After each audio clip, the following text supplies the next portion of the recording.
बड़ी खबर तारिक रहमान को लेकर सामने आ रही है। आपको बता दें कि तारिक रहमान को अब एक बड़ी धमकी मिली है और ये धमकी जमात की तरफ से दी गई है और जमात की तरफ से सीधे तौर पर ये कहा गया है कि अल्लाह के सिवा किसी से नहीं डरते। तो यहाँ पर अब बांग्लादेश में जहां हमने देखा कि तारिक रहमान पीएम बने हैं और शपथ लेते ही अब उन्हें एक बड़ी धमकी मिली है और इस धमकी किसके द्वारा दी गई है और इस धमकी में क्या कुछ कहा गया है, इसकी ज्यादा जानकारी के लिए हमारे साथ जुड़ी हैं पल्लवी, उनसे जानेंगे। पल्लवी, जहां एक तरफ बांग्लादेश में हमने देखा कि जो राजनीतिक तस्वीर है वो अब पूरी तरह बदल गई है, वहां पर जो गद्दी पर अब तारिक रहमान बैठ गए हैं, इसी बीच अब उन्हें जो धमकी मिली है वो क्या है? बिल्कुल सोनम, हम देख रहे हैं कि जिस तरीके से लगातार बांग्लादेश चुनाव के बाद, खासकर शपथ के बाद, शपथ से पहले भी जो है वहाँ के माहौल जो है लगातार बिगड़ते हुए नजर आ रहे थे। तो अब जो है शपथ के बाद सीधे तौर पर जो है तारिक रहमान को जो है वो धमकी दे दी गई है, सड़क पर उतरने की धमकी दी गई है। यानी कि आप देख सकती हैं सोनम कि जिस तरीके से बांग्लादेश में लगातार हमने उग्र माहौल देखा, वही माहौल जो है कहीं ना कहीं फिर से बनाने की कोशिश की गई है। दरअसल बांग्लादेश में एक तरफ जहां बांग्लादेश नेशनलिस्ट पार्टी देश का कार्यभार संभालने के लिए आगे जा रही है, दूसरी तरफ चुनाव में दूसरी सबसे बड़ी पार्टी बनकर उभरी जमाते इस्लामी पहले दिन से ही आक्रामक मोड में जो है वो नजर आ रही है।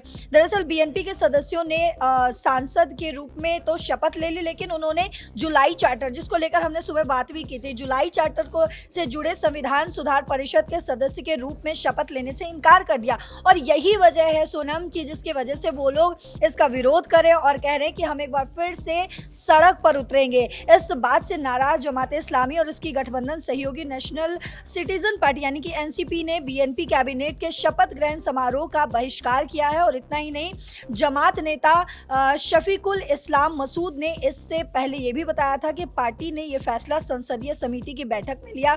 उन्होंने ये कहा कि पार्टी ने कैबिनेट के शपथ ग्रहण समारोह में हिस्सा ना लेने का फैसला तो किया ही है और बीएनपी ने संविधान सुधार परिषद के सदस्य के रूप में शपथ लेने से इनकार किया, जिसके विरोध में जमात इस कार्यक्रम का बहिष्कार कर रही है। तो आपको बता दें कि जिस तरीके से ये चुनाव हुआ और जिस तरीके से बीएनपी ने जो है वो सीटें जीती, 212 सीटें जीती, जमात और एनसीपी समेत 11 गठबंधन सहयोगियों ने मिलकर 77 सीटों पर जीत दर्ज की। लेकिन अब जिस तरीके से जो बयान दिया जा रहा है सोनम, वो बेहद ही महत्वपूर्ण हो जा रहा है। तो सोनम, हमने देखा कि बांग्लादेश में जब शेख हसीना की सरकार के खिलाफ जिस तरीके से आंदोलन किया गया, वैसे ही आंदोलन जुलाई चार्टर को लेकर भी बांग्लादेश में फिर से लौटता हुआ नजर आ रहा है, या हो सकता है कि वो लौट भी सकता है। तारिक रहमान ने शपथ तो ले ली, लेकिन आज के ही दिन जमात और एनसीपी ने बीएनपी को फांसीवाद ताकत बताते हुए सड़क पर विरोध प्रदर्शन की वार्निंग दे दी है। यानी कि वो कह रहे हैं कि अगर आपने हमारी बात नहीं मानी तो हम एक बार फिर से सड़क पर उतरेंगे। जमाते इस्लामी गुट ने चुनाव में कथित हेरफेर और नोआखाली में एनसीपी समर्थक महिला से कथित सामूहिक दुष्कर्म के खिलाफ विरोध प्रदर्शनों की भी चेतावनी दी है। और इतना ही नहीं सोनम, जमात महासचिव जिनका नाम है मियां गुलाम परवार, उन्होंने कहा है कि बांग्लादेश के लिए लोगों के सपने चुनावी हेरफेर, अनियमितताओं और चुनाव के बाद हिंसा से चकनाचूर हो गए हैं। खराब चुनाव के जरिए जीत हासिल करना और फिर हमले और उसके साथ दुष्कर्म जैसी घटनाएं हमें फिर से फांसीवाद की याद दिलाती है। फांसीवाद, आपको अगर बताऊं, अगर हमारे दर्शकों को मैं समझाऊं, तो फांसीवाद शब्द पहले आवामी लीग और शेख हसीना के खिलाफ 2024 के आंदोलनों में जो है लगातार हमने देखा कि इस्तेमाल किया गया है। और अब यही शब्द जो है तारिक रहमान के नेतृत्व वाली बीएनपी के लिए भी प्रयोग लगातार किया जा रहा है। वहीं एनसीपी के मुख्य आयोजक नसीरुद्दीन पटवारी ने कहा है कि महिलाओं के खिलाफ दमन के विरोध में सड़क आंदोलन लगातार जारी रहना चाहिए। हम इंजीनियर तारिक रहमान को जवाबदेह ठहराएंगे।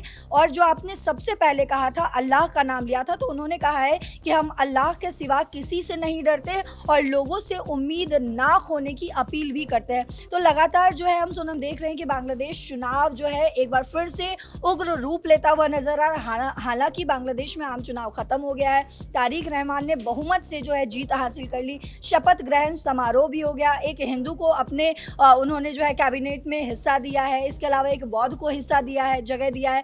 लेकिन लगातार जिस तरीके से अब इनको धमकी मिल रही है तारिक रहमान को, ये सोचने वाली कहीं ना कहीं बात है। और यहाँ पर हमने देखा कि तारिक रहमान अब प्रधानमंत्री तो बन गए हैं, लेकिन इसी बीच अब तारिक रहमान को एक बड़ी धमकी मिली है, जिसमें सीधे तौर पर यह कहा गया है, चेतावनी दी गई है कि बांग्लादेश के जो लोग हैं वो अभी भी उम्मीद ना खोए, क्योंकि यहाँ पर अब चेतावनी दे दी गई है एनसीपी के द्वारा इस पूरे मामले पर। और बांग्लादेश में अब आगे क्या होने वाला है, आपको क्या लगता है, हमें कमेंट बॉक्स में जरूर बताइएगा। बाकी देश और विदेश की खबरों के लिए आप जुड़े रहिए दैनिक जागरण के साथ। नमस्कार।